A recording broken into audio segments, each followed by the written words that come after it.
అగరబత్తీల తయారు పేరుతో కోట్లాది రూపాయలు చీటింగ్ వ్యవహారంపై రాజమండ్రి 3 టౌన్ పోలీసులు కేసు నమోదు చేశారు.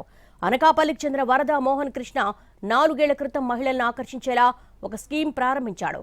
ఇళ్ల వద్ద అగరబత్తీలు ఇతర వస్తువులు తయారు చేస్తే వాటిని తిరిగి తామే కొనుగోలు చేస్తామని, అయితే తమ సంస్థలో సభ్యులైన వారు ₹1,00,000 డిపాజిట్ చేస్తే నెలకు 12,500 చొప్పున చెల్లిస్తామని ఆశ చూపించాడు.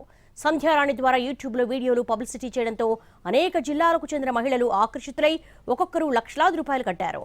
అయితే 4 నెలలుగా తమకు డబ్బులు రాకపోవడంతో మోసపోయామని గుర్తించారు సత్యసాయి ఎంటర్ప్రైజెస్లో ఇన్వెస్ట్ చేసిన మహిళలు. సుమారు 3,000 మంది మహిళలు, ఏజెంట్లు 25 కోట్ల రూపాయల వరకు మోసపోయినట్లుగా చెప్తున్నారు.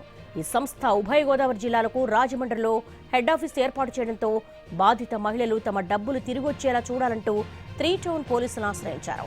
పోలీస్ స్టేషన్ ఎదుట ఆందోళన చేశారు. కేసు నమోదు చేసిన పోలీసులు దర్యాప్తు చేపట్టారు.